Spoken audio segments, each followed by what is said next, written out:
తల్లిని కాపాడిన పిల్లలు. ఒక అడవిలో ఒక మేక ఉండేది. దానికి చందమామల్లాంటి బుజ్జి బుజ్జి పిల్లలు ఉన్నాయి. ఒకరోజు అవన్నీ కలిసి మేతకు పోయాయి. అడవంటే మాటలు కాదు కదా, ఆపదలు ఎప్పుడు ఎటువైపు నుంచి ఎలా వచ్చి మీద పడతాయో తెలీదు. ఆ అడవిలో ఒక నక్క ఉంది. దాని కన్ను మేక మీద పడింది. ఆహా, దొరికిందిరా పసందైన విందు భోజనం అనుకుంటా ఎగిరి దాని మీదకు దుంకింది. తల్లి పిల్లలు బెదిరిపోయి తలో దిక్కు పరుగు అందుకున్నాయి.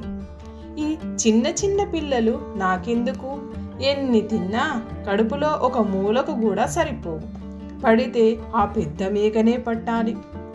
4 రోజులు కమ్మగా కాలు మీద కాలేసుకొని తినొచ్చు అనుకొని దాని వెంట పడింది. అది బెదిరిపడి మరింత వేగంగా ఉరకసాగింది. దారిలో ఒక చోట ఒక పెద్ద గుంత ఉంది. మేక అది చూసుకోలేదు. చక్కగా పోయి ధబీమని దానిలో పడిపోయింది. ఆ గుంత చాలా లోతుగా ఉంది. నక్క ఉరుక్కుంటా ఆ గోతికాడికి వచ్చింది. కింద అందేంత దూరంలోనే ఆహారం ఉంది. కానీ దిగితే పైకి రావడం అంత సులభం కాదు. ఆశకు పోతే గాలానికి చిక్కుకున్న చేపలాగా చావడం ఖాయం. అడవేం చిన్నది కాదు, ఇది కాకపోతే ఇంకొకటి దొరుకుతుంది అనుకుంటా గమ్మున తిరిగి వెళ్ళిపోయింది. ఇక్కడ మేకపిల్లలన్నీ తలా ఒక దిక్కు పారిపోయాయి గదా, అవన్నీ మళ్ళీ నెమ్మదిగా ఒక చోటికి గుంపయ్యాయి. అమ్మను వెతుక్కుంటా బయలుదేరాయి. అలా వెతుకుతా చివరికి ఆ గుంత దగ్గరికి చేరుకున్నాయి. అప్పటికే ఆ మేక బయటికి రావడానికి ఎగిరి అలసిపోయి ఇంకా లాభం లేదు అనుకుని మౌనంగా ఉండిపోయింది. పిల్లలన్నీ ఆ గుంత చుట్టూ చేరాయి. అమ్మా అమ్మా అంటూ కళ్ళనీళ్లు పెట్టుకున్నాయి. పిల్లలని చూసి తల్లికి కూడా కళ్ళల్లో నీళ్లు తిరిగాయి. కాసేపటికి అది తేరుకొని, పిల్లలు, చీకటి పడతా ఉంది, మీరంతా ఇంటికి వెళ్ళండి. ఇక ఈ రోజుతో మీకు నాకు రుణం తీరిపోయింది. మీరంతా హాయిగా కలిసిమెలిసి ఉండండి. అనవసరంగా చిన్న చిన్న వాటికి గొడవ పడకండి అంటూ మంచి మాటలు చెప్పింది. ఆ మాటలకు పిల్లల కళ్ళల్లో నీళ్లు తిరిగాయి. అమ్మా, నీతో పాటు మేము ఇక్కడే ఉంటాం.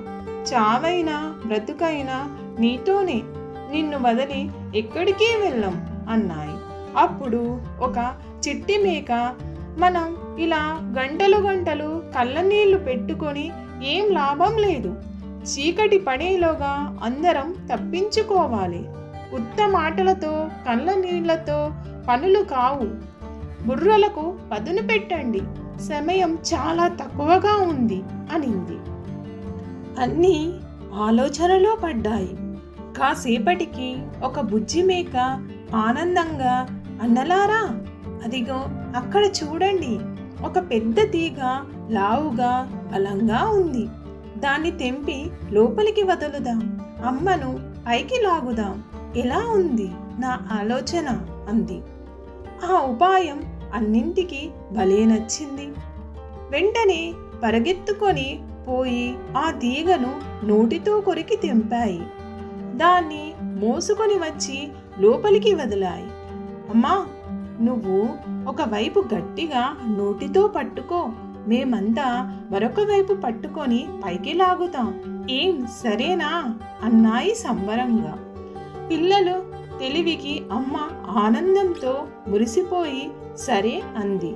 ఆ తీగను గట్టిగా పట్టుకుంది. రెండవ వైపు పిల్లలన్నీ కలిసి పట్టుకొని, లాగరలాగు హైలెస్సా, గట్టిగా లాగు హైలెస్సా, అందరూ కలిసి హైలెస్సా, అమ్మను లాగు హైలెస్సా అని అనుకుంటా లాగసాగాయి. కానీ అవెంత, వాటి బలమెంత! బుజ్జి పిల్లలు ఎంత లాగినా తల్లి ఒక్క ఇంచు కూడా పైకి రాలేదు. లాగి వాటి పండ్లు నొప్పి పెట్టాయి. చేతగాలేదు.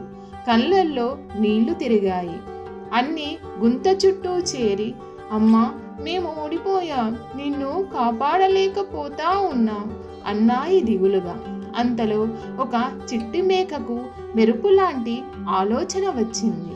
తమ్ముళ్ళారా, మనమంటే చిన్న పిల్లలం, బలం తక్కువ, అమ్మను బయటకు లాగలేకపోతా ఉన్నాం.